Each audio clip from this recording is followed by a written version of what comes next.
Hamas will understand that by attacking us, they've made a mistake of historic proportions. We will exact a price that will be remembered by them and Israel's other enemies for decades to come. אנחנו עכשיו מגלגלים בעצם את נכבת עזה, אם תרצה, נכבת עזה. הזכות שלי, של אשתי, של הילדים שלי, להסתובב בכבישי יהודה ושומרון, יותר חשוב מזכות התנועה של הערבים. The Israeli government has made it clear what it intends to do in the Gaza Strip. They've been very open about saying that they want to flatten the Gaza Strip.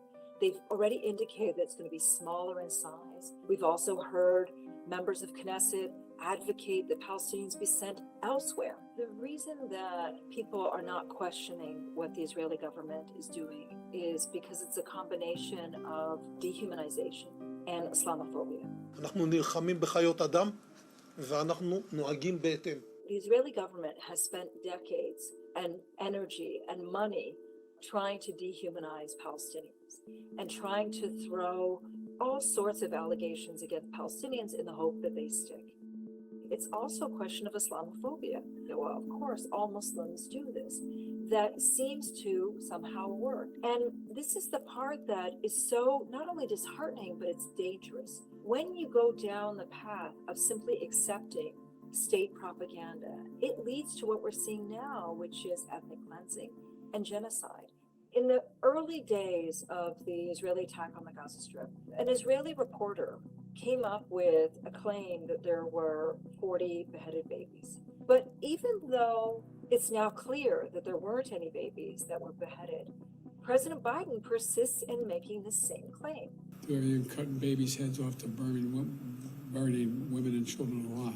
President Biden is standing in lockstep with Israel, a country that is effectively bombing a refugee camp. The number of bombs that Israel has dropped on the Gaza Strip, 6,000 a week, is the equivalent of carpet bombing an entire area. This is not the carpet bombing, this is a different thing.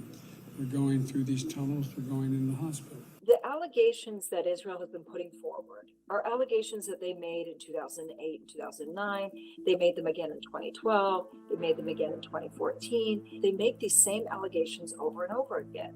And yet what we've seen is that doctors, international doctors, Palestinian doctors have come forward and said there's absolutely nothing under a shifa. We've also seen Human Rights Watch and other human rights organizations come forward and say the same. So what we've seen is that President Biden has simply been parroting the Israeli talking points, including parroting the talking point about not wanting to see a ceasefire. What are the chances of a Gaza ceasefire? None. No possibility. The ceasefire would be a surrender to Hamas. It would be a victory for Hamas. If Hamas agrees to release the hostages, then there would be a pause. Well, there'd be a ceasefire for that purpose. And we're waiting for that to happen. It hasn't happened so far. What Netanyahu is saying is actually incorrect. In the early days of the attack on the Gaza Strip, it was Hamas who came forward and said that they would release the hostages. But instead, Netanyahu said, no, we're going to continue to bomb the Gaza Strip. And that's why we're at where we're at right now. Netanyahu is not at all interested in returning hostages because there have been numerous proposals on the table.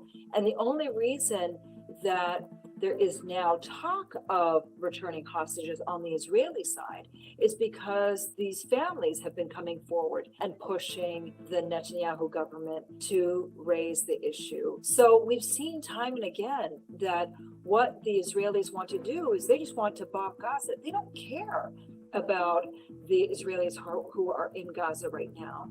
All they care about is flattening Gaza.